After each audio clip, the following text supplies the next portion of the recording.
Our next speaker is Hania. He's the Environment Director for the Next Foundation, and he's going to tell us about Taranaki Mounga. Kia ora mai tātou, ngā mihi whānui kia koutou mō tēnei hui. Kia koutou te hau kainga Taranaki whānui, tēnā koutou, kei ko nā, nā te tōranga tira, tēnā koutou, tēnā tātou katoa. Kia ora mai tātou. Ko Taranaki whakaruru hau, our protector from the wind. An ancestor, an icon, not only the Taranaki landscape, but the national landscape. A symbol that can bind and provide a vision for work between a large collaboration for something bigger than all of us. Something that we can all aim for that collectively we couldn't achieve on our own. Our vision: restoring the ecological vitality of Taranaki Mounga in partnership with iwi agencies and community. Taranaki Mounga he kawa ora, back to life. He kawa ora is a phrase from an ancient karakia that has been said over many people as they return to Taranaki from battles of war. It is a cry for us to take the battle to protect the mountain for him and for us. So the purpose today is just to recap. We're about 1 year into the project, although it was in 2 years gestation prior to that. We've been formalised for a year. Then I want to think about and challenge, how do we go to scale? How do we join the dots across the landscape, as Campbell has articulated, as Fiona Carswell articulated this morning? What do we need to do to set up systems, processes to efficiently go to scale across the landscape to achieve a predator-free New Zealand 2050 that we can be proud of and that actually works and is purposeful? A little bit about the Next Foundation. Through the generosity of some very cool New Zealanders, Neil and Annette Plowman, they began the philanthropy journey some years ago with an investment in Rotorua Island in the Hauraki Gulf. That evolved into an investment in Project Yarnzoon in Abel Tasman National Park, and scaled again to investing in the Zero Invasive Predators program, who you'll hear from tomorrow, and now Taranaki Mounga project is 1 year in. We're also looking at urban restoration with predator-free Wellington here in Wellington. And a lot of this thinking was also gestational in the work that we did with, I did with Campbell years ago in Hawke's Bay, and with Turuwera National Park some time after that. So there's lots of thinking that has gone into this journey over the years. What's unique about the way we're operating at the moment, hang on, how do I go back? There we go, is we have signed an accord with the government which basically says if we can achieve transformational outcomes, the government will sustain and maintain these outcomes at this point on conservation land, because that's where it can be enacted. So it's another string to the bow to enable investment by others into large-scale conservation and restoration. So we signed that accord in 2014. We talked to Doc then about where would we go if we wanted to ensure and model exemplars of ecological resilience. We got some parties together and we looked at a number of sites, and we came up with Taranaki as the icon project for us to kick off into, to start building a model that hopefully can be replicated elsewhere and that all others can learn from.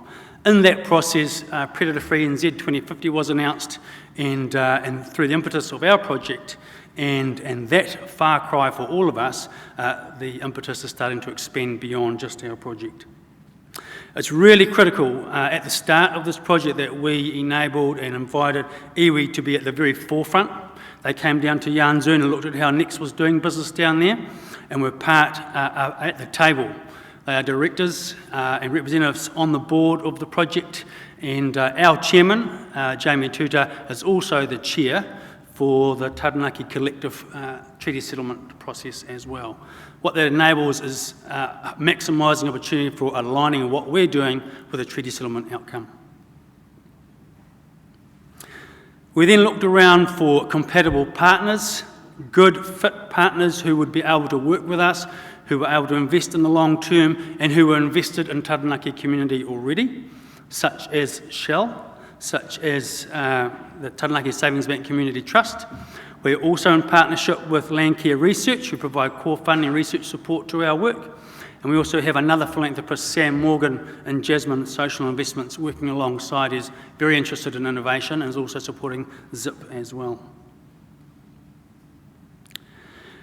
We came at it to providing and working under a common set of values. We're all parties to an MOU, and values are important. Being able to exemplify how you operate in your relationships, building social capital, is hugely important. But when you don't have science, and when you don't have business systems that can give you answers, you need to rely on your values to make good decisions. And that's how you build trust, that's how you build collaboration, that's how you build social capital. We do not want to undermine anyone else. In fact, we want to enable the success of all in the network across New Zealand, particularly for this project in Taranaki. It's essential that our partners are as successful as we are. So our outcomes: ecological resilience of Taranaki Mounga is restored. The chairs of the iwi and community, supported by the local and regional agencies, embrace and are there in the long term. You know, something unique about the Next Foundation is we're a spend-down organisation. We won't be there after 10 years. We need to ensure that this is set up well for investment efficiently for the future, and that others are part of that and own it, not us. And we hope to inspire others to operate similarly, and hopefully we will learn from others as well. We're part of a larger family here at work. We need to build others into that network. Our objectives are fairly straightforward: secure the Mounga against threats, restore species, as Campbell is doing, and then build community support and commitment as we are engaging. There are other objectives outside of the project that we won't lead, but hopefully we are providing an enabling environment for those to flourish, i.e. the creation of a halo, and that's happening somewhat with Wildfire Taranaki, led with the Taranaki Regional Council. Together they're combining to do work off the mountain, which supports the project and for their own aims. And oranga maunga, oranga tangata. Healthy people, healthy mountain. If the people are well, the mountain is well, vice versa. There are programs which this project has enabled and has set a vision for, which will ensure connection to and build capacity and capability for the project in the long term. Strategy is straightforward: secure, remove, transform, sustain. I think that should make sense easily enough. So this year we've spent a lot of time setting up our governance and our company structures. What I think might be unique here is that we have a charitable company with directors. It's efficient, it's agile, enables us to have directors, and enables a vestibule, an entity that others can invest in easily with trust. Obviously, your normal jobs of getting your logo and your vision, getting your buy-in from others is being built along the way as well. It takes a lot of lead work to build the alignment, to build the understanding, to have a shared common vision. It's across the whole mountainscape, but within the confines of the national park, but also with the mountains to the sea approach of including Ngā Motu, Sugarloaf Islands off New Plymouth. We're working with partners really well outside, off the mountain and on the mountain. For instance, Rotukare Scenic Reserve Trust in our recent Tautau-wide translocation provided something like 1,300 hours of voluntary labour to our translocation, which is meritorious. Taranaki Kiwi Trust is doing work on the mountain with us. Good Nature, self-resetting traps have provided work. Zero invasive predators, you'll hear about yesterday. I've run some exciting trials in the project. I always talk with Campbell about what's going on in their space. Predator-free Wellington and their urban approaches will provide learnings for us in and around New Plymouth and beyond. Project Yarnzoon, Taranaki Regional Council, all essential partners, and there are others. So how do we secure it? You know, we've got to get good monitoring systems in place. We know that's essential. We've heard that already today. There's been a 1080 operation completed by DOC, which has been on a 7-year cycle. We want to decrease that to a 3-year cycle and do it better and learn how we do it. Extending the trap lines, and we've put in 1,000 hectares of A24s in our release site. It's the largest site we know of the latest evolution of these traps with auto lures. Apparently there's dead rats all over the place up there. It's great. If we can eradicate goats, this will be the first national park in New Zealand that has no ungulates.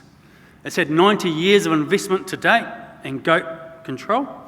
If we can shorten that to a finite time, we'll be saving a significant amount of coin that can go towards other restoration outcomes.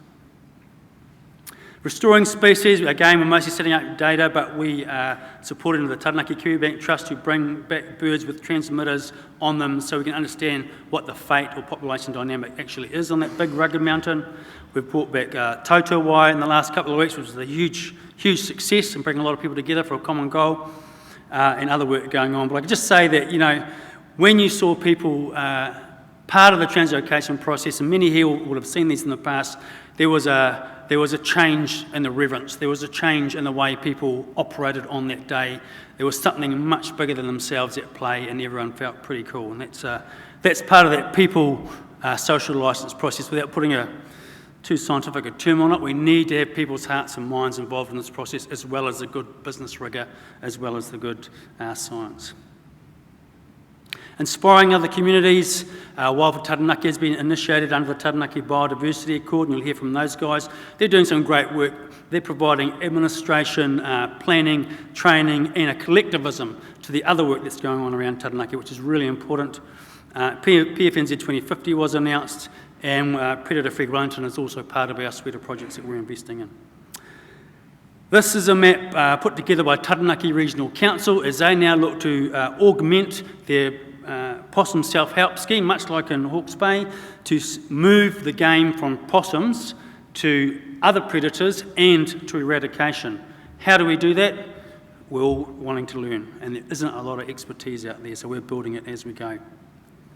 Oranga Mounga, Oranga Tangata, we've got health programs, mental health and wellbeing programs being initiated, we've got cadetships being developed and piloted, and we've got youth involved in designing some of these on-mountain activities that provide outcomes for youth of today. Wild for Taranaki is working on a region-wide volunteer strategy and a region-wide and coherent education strategy, all essential to ensure we maximise the outcomes, maximise the benefits for the individuals and the collective. Tourism, 450,000 people hit that mountain every year. There's an opportunity here to develop the recreational opportunities and menu so that there are lots of opportunities for people to visit that mountain in a way that suits them. Councils, DOC, the local economic development agency are all working on that and are keen to see something develop in that space, as are iwi. What are the challenges? No one's really done eradication on the mainland at scale. Where do we get that capability from, and how do we optimise the implementation of that capability? We don't want to have everyone able to go around and visit every project because we don't have the capacity yet. We need to think about how do we do that effectively and efficiently. It takes time to build your partnerships. It takes time to build buy-in to your common vision. It doesn't happen overnight. We've been 3 years in the making. Cape to City's been 8, 9 years. There are others. It takes time, and it takes energy, and it takes resource. Don't underestimate it. It will give you a social licence to continue in the future. Systems for maintaining and sharing data at the moment, they're mushrooming up all over the place. I do not know yet, but I hope to hear tomorrow from James how we can get to a data commons where we have good protocols, shared outcomes, and effective access to data so we can learn faster and share our learnings. And as scaling up occurs, how do we maintain the coherency and alignment between the various projects, like on Fiona's map this morning? How do we share that in a way that we can optimise our effort from this science challenge and from the work that others are doing? So, what do we need for our crazy and ambitious outcome to go to scale? A common vision is essential. We need common metrics so we can tell our story equally and well. Common values so you can tell your story with integrity and involve iwi right from the start. A common agenda as we're building in Taranaki, mutually reinforcing activities so that we're all helping each other build to a greater outcome that we couldn't have achieved on our own. Backbone infrastructure of admin and training and systems and support so no one's having to do it all on their own. We create multiple opportunities to connect and communicate between projects and with others. There's never a shortage of time. We should look for the next opportunity to tell our story. Build for the network, not for one organisation. We want to enable a network of entities to survive and to flourish as we do our ecology.